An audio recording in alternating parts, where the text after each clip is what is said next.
I'm Nurse Jessica Seitz, along with Nurse Erica. We're Nurses Uncorked, the podcast that takes nursing facts with nursing comedy and makes a little cocktail out of it.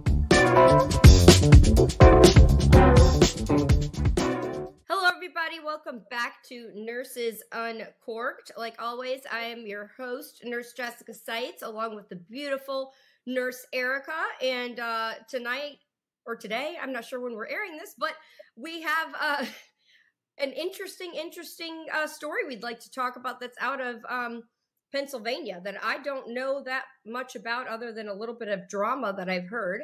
But I'm going to let my lovely partner in crime here, Nurse Erica, let's just dive right into it. What is the Pennsylvania drama and what happened this week in nursing? What's going on? Yeah, you kind of left everyone on a cliffhanger last time with this. I did, so yeah. We've got to fill them in. Mm-hmm. How do I always get involved in these things? I just want to report it and empower nurses. How am I involved in this? I don't know. Somehow it's your fault. That's all I know. We're just going to make it, when in doubt, it's Erica's fault. Right? But hey, I've been in drama with you too. That could be a whole nother podcast. Oh, that could be like 3 podcasts. We'll have to have our special guest on there with us, won't we? Yes. Uh-huh. Yes. Definitely. Will be talk about trauma bonding. That will be a long episode. Wow. Yeah. All I gotta say is Jesus, now I can't even think of how it went. Never mind. I won't even get the teaser. I can't even think of how the Oh, that's it. Have bad days too. That's all I gotta say. Bad. I don't know if you can say that word on here, but anywho. Yeah. That'll be in the future something to look forward to. Because that'll be a good one. Yeah. We gotta add some clips in from that. All right, so back to Pennsylvania drama. What's going on with the Pennsylvania nurses and Nurse Erica? So Pennsylvania has been working really hard. PASNAP and the Pennsylvania nurses and some other associations have been working hard to get this legislation passed in Pennsylvania called the Patient Safety Act. And one component of that is mandated nurse-patient staffing ratios. So it's a big deal. Well, they got it through the Crucial Committee. I had reported on that a couple of weeks ago. And then recently, it actually finally officially passed the Pennsylvania General Assembly, like their House of Representatives for the state, essentially. Huge win. Okay. So now It's moving forward to the Pennsylvania Senate. And we'll have to see how that plays out. But it's looking really good. So I'd been covering that and really pushing the story and encouraging Pennsylvania nurses to get involved and all of that.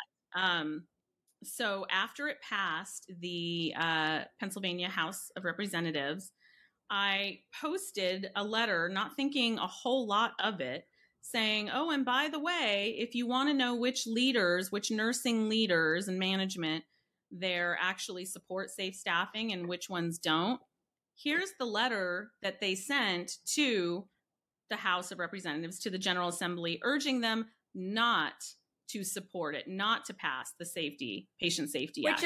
Which is public record, I would assume, right? It is. Okay. Yeah. Then, all right. I mean, anybody could find this information, right? Yeah. Presumably, yes. If they know where to look. I mean, if somebody really... Yeah, exactly.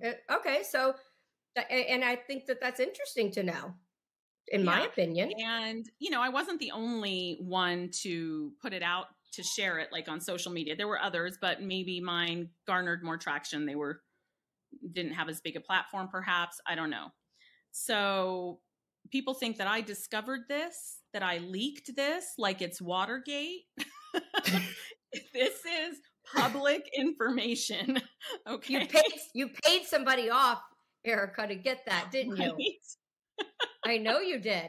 So, okay, so you published the letter. Well, so I made a video and I posted screenshots of it. This is a 22-page letter. Now, 20 of the 22 pages are all the names, signatures of all the management and leadership that agreed that we're agreeing to send this letter urging Pennsylvania legislature to not pass HB 106. That's a lot of signatures. That's a lot of, it sounds like a lot of signatures. 400, it's either 428 or 438 altogether. It's a lot for one state, a lot. I'm going to tell you some of the titles. I have it pulled up here in front of me. I'm not going to share names, but just some of the titles to give you an idea. Director of Emergency Services, VP Case Management, Nurse Manager Cardiology, Clinical Coordinator Adult Behavioral Health, Nurse Educator, CEO, Manager, Nursing Supervisor, Manager of Float Pool, Associate Director of Nursing Services, Chief Operating Officer, Director Quality Management, Interim Chief Nurse Executive, Vice President, Clinical Decision Unit Manager. You get the idea.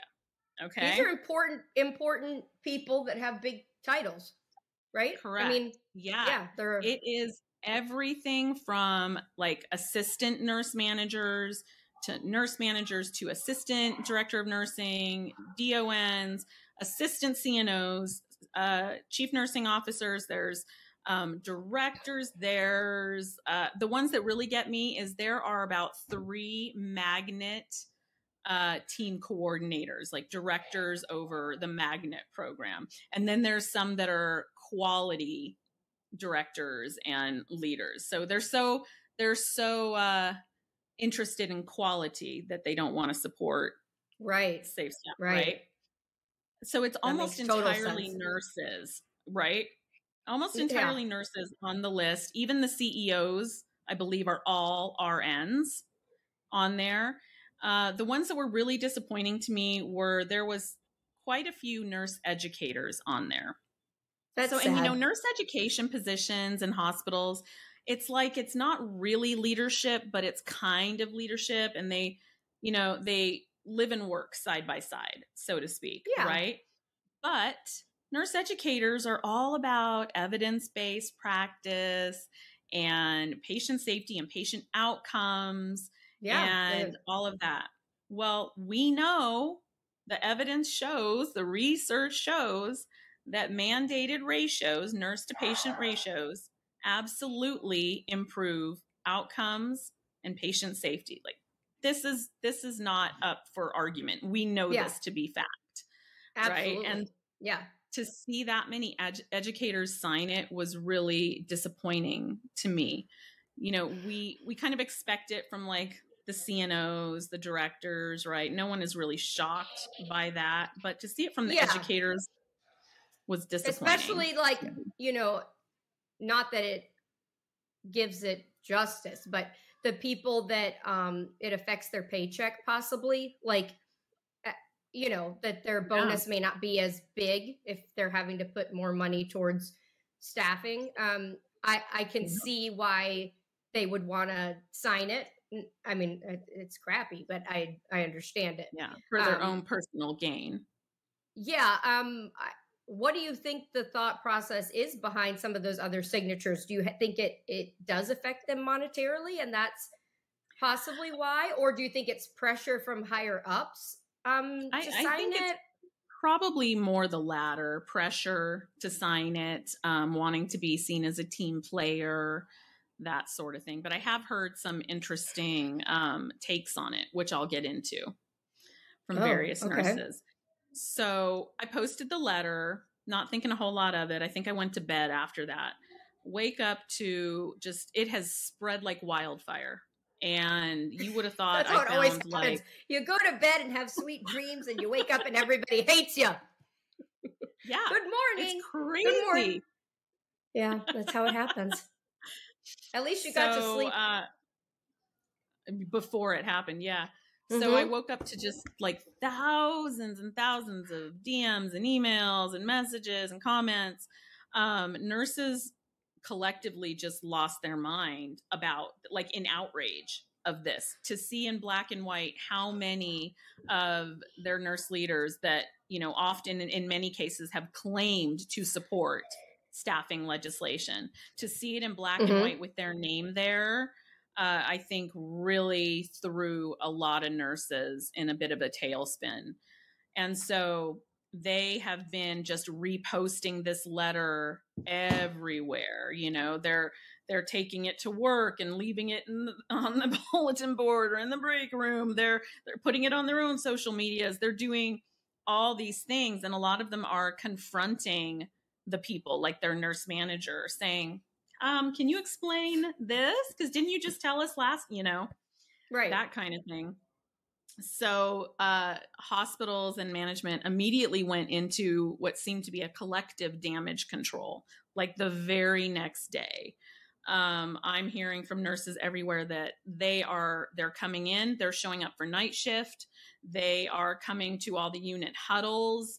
They are holding emergency meetings. Or they're going to say they're holding hands. They're singing Kumbaya. They're trying it all. Yeah. They're passing out Starbucks gift cards. Right.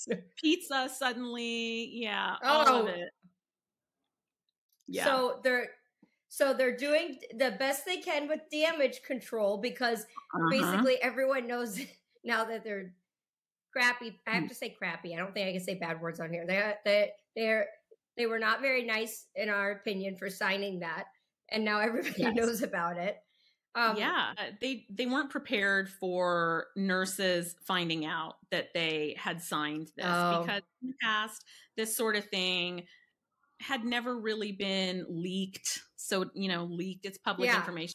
It was not widespread known, and nurses didn't know where to look for it, and it wasn't talked about. And, I've been highlighting a lot of committee hearings where CNOs go and testify, and it's live streamed. And I've got some clips of that on TikTok, and, they're nurses are starting to get involved now. And so they were not expecting that to be held accountable and for anyone to know, so I think they were really off guard, and they were being almost like out. They thought it would be like an anonymous signature or something. Like, absolutely. Oopsie.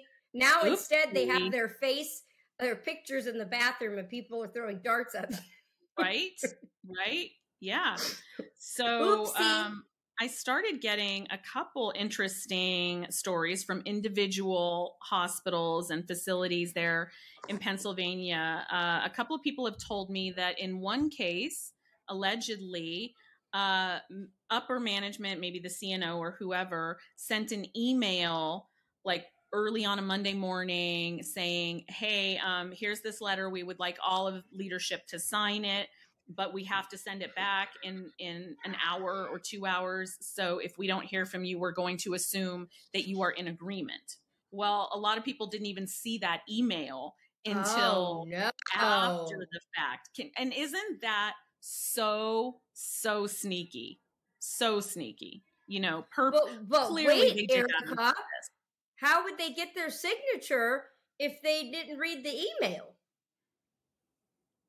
I think it was not so much like a physical signature as they were including their names and titles and locations. Okay, but that sounds shady regardless. Oh yeah, definitely. I mean, definitely. If you write somebody's name, you would assume that they gave consent to write their name. Correct. Well, that's just finding a way to do what they want to do. I mean, who the hell checks their email every hour? Right. Not me. Right. And who has to suddenly send it back within an hour? Like, come on. You don't think we see through that, Yeah. And then that's horrible. So now I'm understanding maybe why there's a lot of names on there that they would not have wanted their name on there. Right? Potentially. Yeah. Yeah. Exactly. Then I heard from one place saying that a bunch of them went and confronted like their nurse manager and their leadership. And a lot of them didn't even know yet about this letter. They had never seen it. They were shocked to see their name on it. Wait, are you gonna read the letter to us? It's kind of long. Do you want me to? Give us, or give me some high points. Okay. The gist of it. Okay. Let me find it. We here say sign this or your job is in jeopardy. right? Essentially. Yeah. So we are as diverse as the Commonwealth and represent rural, suburban, urban communities and hospitals. We provide expert care during some of the scariest, saddest times, blah, blah, blah. We're writing today to ask you to take meaningful steps to develop more nurses who can care for Pennsylvania patients. And we urge you to oppose House Bill 106, the Patient Safety Act. And then it goes into a whole bunch of gaslighting. Some highlights that I thought were hilarious are they're like, what about the LPNs? This doesn't include the LPNs. You know, they have never given a second thought to LPNs, right? And CNAs. Now all of a sudden, and suddenly, yeah, this is important. Suddenly they care. And they're talking about graduate nurses. Well, graduate nurses should really not even be part of this conversation because you should be fostering them and giving them appropriate ratios and not throwing them to the wolves, you know? Okay, so that's one reason they're saying because LPN CNAs were left out, you should sign this. Okay, that's all right, whatever. What other reasons should they come up with? You know, it's funny because anytime, not just Pennsylvania, in any state, whenever there has ever been any kind of proposed legislation with staffing ratios, they always use the exact same arguments. And they've been recycled for 20, 30 years. They have never come up with anything new. And it's always... They copy and paste it? Literally, yeah. So it's always some kind of version of, if you force us to have mandated ratios, we will have to either close beds, close units, or close our hospital entirely. And then they go into a whole sob story about, you know, we are the critical access hospital. We're the only labor and delivery unit for this area. We're, you know, what about the community? And you can't turn your back on the community, because we're going to have to close. Well, these are the same. Wait a minute. I don't understand the rationale there. If you have more staff, why would they're saying that they monetarily can't keep a room open? I don't understand. Yeah. They're claiming that there's no way that they will be able to find enough nurses or pay that many more nurses. And a combination of that will force them to shut down or close units and turn patients away, that they won't be able to admit them because they won't have. What if the CEO cut down on his bonus check at the end of the year? Like 14 million. Yeah, that'd be good. What if maybe he took 13 million that year or kept it the same? I mean, I'd be happy with 13 million. I don't know about you, but I mean, I'm just saying. I'll take a CEO job for a cool $650. You don't even have to get the million. I'll sit in a chair and put a suit on all day long, right? Right. I mean, seriously, yeah, we'll take it way cheaper. We'll bring it way down. I mean, but it's just like, don't tell me there's not any other way to cut cost. Like that we're going to say the fact that you want to have more nurses to take care of the patients, the only other thing we can do is going to detriment the patients. So therefore it's just, I mean, that is absolute bull crap. There is a million other ways to freaking cut cost. I mean, okay. Anywho, well, and these are the same things that they threatened would happen in California 20 years ago when California was trying to put through the mandated staffing ratio legislation. They swore all of this would happen, and it never did. Hospitals didn't close, units didn't close. Of course. They found the nurses. These are nothing but scare tactics, empty threats, and they're using the same ones 20 years later. So that's essentially what this letter is saying. You know, we urge you to put all the money into nursing schools so we can get more nurses to, you know, fill the fake nursing shortage. That's a whole other podcast we'll have to do one of these days. Yes, that for sure. And then 400 plus people signed this. So, and you know, it's only Pennsylvania. Like, think about that. That's a lot of leaders for one state, you know? And so then this one smaller facility, they confronted the leadership the next day after I shared this. And a lot of them were allegedly shocked and didn't even know that their name was on this letter, had never seen the letter. So eventually it or went if, to the or CEO. if they had, they went, oh, what? Yeah, of course. There is that option. Yes, that's definitely a What possibility. is that? I would Yeah. no, I would never. Yeah, and it makes you wonder with these stories coming out, you know, maybe a couple of them are true, but it also would be very convenient for them to be true, right? Well, I would say for I'm sure some of them saw it and agreed to it, of course. Yeah. But I'm sure that there was a large part that maybe did not get a chance to go to their email and their name was put on the list. I'm sure. But I'm sure some people lied and probably knew all about it, but don't want their whole department hating them. Yeah. And probably pretended like this is, you know, numerous facilities, right? So these are like isolated incidents. I only heard the email one from one place, you know, so this is not like everywhere, right? And so in this place, it went to the CEO, and the CEO is an RN, mind you. And she allegedly put the names of her entire management leadership team on this, unbeknownst to anyone.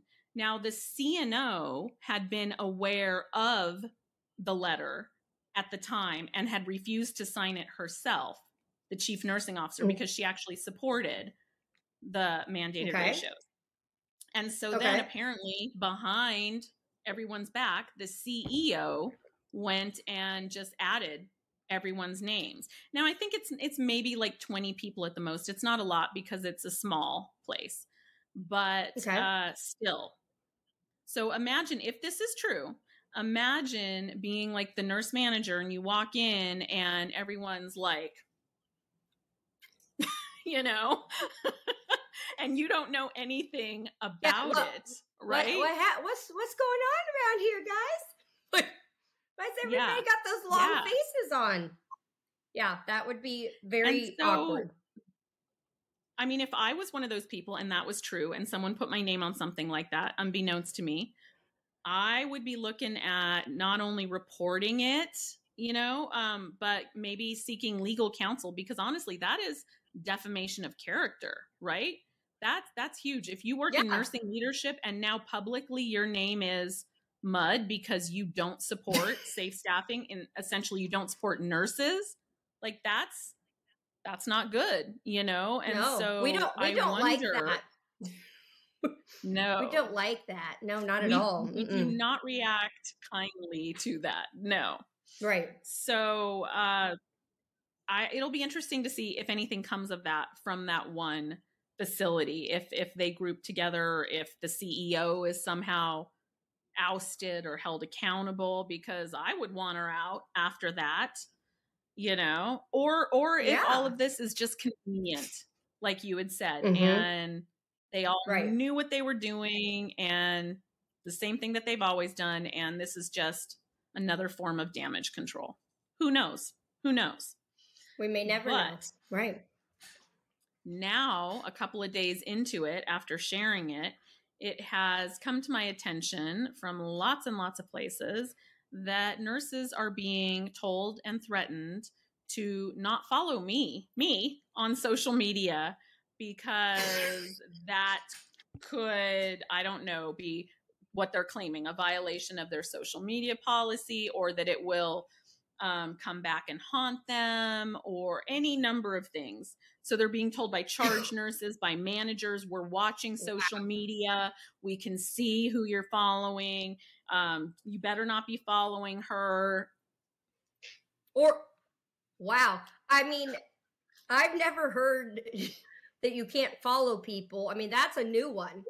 And way to deflect the ball here at administration. Way to deflect it. Let's put it on Nurse Erica, because clearly I'm the problem. Had she not put this letter out, then you wouldn't know to hate me. Okay? Yeah. We would all just carry along like a bunch of dumb. Yep. You know. And come on. I mean, okay, so they forward them an email like they always do and gaslight and try to threaten you into doing something, and they can see who you're following. I wonder if I'm on that list of not to follow. Who knows? Who knows? That could be next. We don't like her either. She makes fun of us all day. Unfollow her too, or we're firing you. I mean, well, and it's funny because I had noticed that my follower count was steadily going down, and so yeah, when you're when you're an influencer or a creator, like, we pay attention to our follower count, right? Yes. And when it's consistently going down over a couple of days, you're like, what's going on? Especially if it's multiple platforms, because if it's one, you can blame it on the one platform. But if it's happening on all of them, you start to wonder. Well, then I start getting these messages saying, and I'm checking them. Everyone that's messaging me, I'm looking if they're following me, and they don't follow me. And they're all saying, I love you. You're valuable, but I can't follow you anymore because I'm being threatened. My charge nurse is telling me this. My nurse manager is telling me they're watching. This is like Big Brother. Like, I mean, what do they not have anything better to do? I mean, could they not work on like making sure we don't kill patients instead of tracking their social media? I mean, I don't know. So, call me crazy. And they're manipulating nurses because the fact is that's not legal. They cannot dictate who you can follow and not follow. I mean, that's some like ridiculous communist crap right there, right? Like they cannot do that. So, I was trying to get across to people, because a lot of people probably aren't aware that you have an option in your settings on a lot of platforms to make your private, your list private, who you follow and who follows you. You can make that private on lots of different platforms. So, utilize that tool, but also know that that's not legal. Now, what they can do in many cases is if you are posting really negative things about your employer on your social media, they can, in some cases, come after you for that, because that can be a violation of their social media policy because you're disparaging the company, the organization. But to take it so far as to say you cannot follow specific people. So let's say, what if you came out and made a movie, Nurse? What if Nurse Erica was in a movie and the movie was about nurses and how it's going down the toilet? Yeah. Would they say if you're caught watching at this the movie theater? Yes. If we look at your bank account and you've gone to AMC or Regal Cinemas, there are repercussions, serious repercussions here. I mean, I'm just one, nurse creator, but like that's a slippery slope, right? And did anybody actually send you a copy of the email? Like, did you see a copy of what? Yeah, and it really says. I mean, some of the, most places are smart and they don't put things in writing, but I always ask, can you send it to me? And so I did see from a huddle, because they do have to keep agendas for huddles for a period of time. So I did see that as a topic of conversation. Nurse Erica. Morning huddle. Get your coffee and get your phones and unfollow immediately, people. We want you caffeinated and unfollowing right now. Everybody, before you get report. Let's see. We're going to check your phones and unfollow right now. Let's see. Now put your phones away. Yeah, because you're not allowed to use them at work. That was just an exception. Yeah, that we were testing you. You're also in trouble for that. But while you have them out, while you have them out, yeah. Oh, totally. That was a test, and we're writing you all up for that. But while they're out, we're going to give you a warning because you did go ahead and unfollow her. But it's a warning. Please get her off of there, off of your phones. Immediately. Like what has my life become at this point? Like it's a joke, it's absurd. God forbid you try to do the right thing and you're warning or letting nurses know, like, hey, you might think somebody's got your back, but they really don't. There's people that you would assume that would be for Yeah. safe staffing that really aren't in your corner, and Yeah. I think that that's valuable information. I do I too. Absolutely. I would want to know. Yeah. And like you said, it's not that you're the only person that had this information.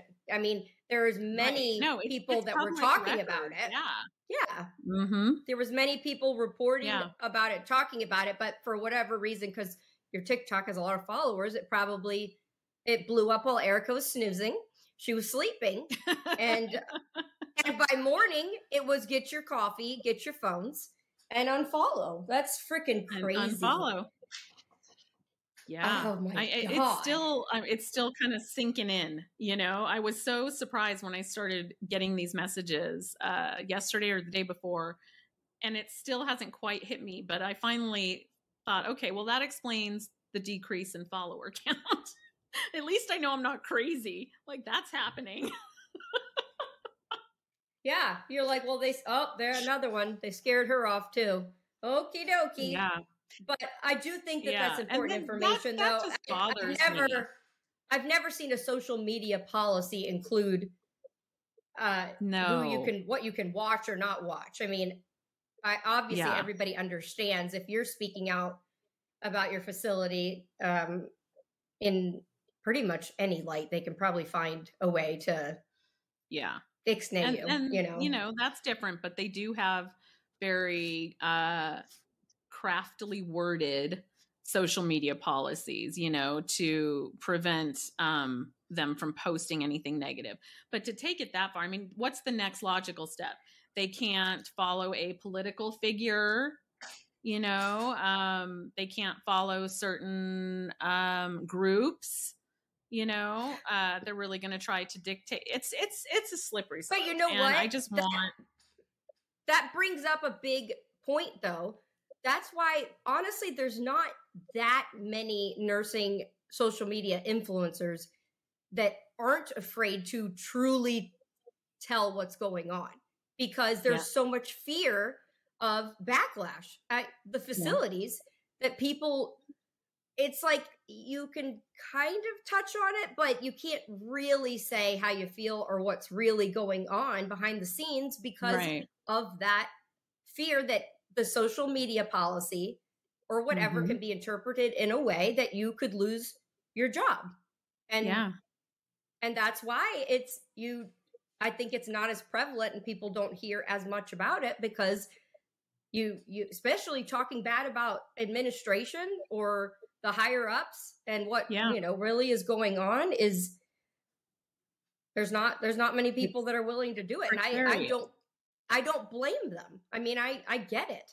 Even before I left bedside, I felt honestly like I was having to curtail a little bit. Like I didn't want to completely dog management or administration. Like I would make funny videos about the daily ins and outs of nursing, but there was always in the back of my mind that fear, like, if I do this, like, I don't care who you are, where you're from, I'll hire anyone as long as you work. Yeah.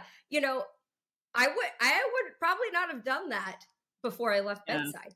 And because the culture of nursing is so retaliatory. It's retaliation driven. Yeah. And it's retaliation centric, right? True. And it's effective, unfortunately. But, I will say nurses they're wisening up, and they're starting to at least recognize things that, we used to fall for. We used to let ourselves be manipulated or gaslit, whatever. And now we are at least starting to see through a lot of the bullshit. The veil has been lifted. Oh yeah. Nurses they get it. I mean, they're wising up, that's for sure, of what really is going on. But it's just so many people feel stuck in a rut, and it's so like you said, every time we talk now, Erica, it's like we think of a whole nother podcast just talking about a certain topic. Well, Erica, well, it'll be interesting to see over the next week what people get pissed off at you about. by the next time we film something, well, we're gonna. Oh my gosh, I'll have to. I'm thinking of the crap storm you were in a few weeks ago. Oh, never which mind. One? There's so many. With vet talk, vet talk. Oh my God! Yes, that's a whole other podcast. Good. I'm writing Lord. It down right now. I'm writing it down. Oh my God! I look. I'm already making a list. Look at this. Well, I think unless you have anything else you want to add on to this one, I think that the Pennsylvania drama is a wrap, and it's nothing but a bunch of hullabaloo and obviously the unfollowing and the scare tactics.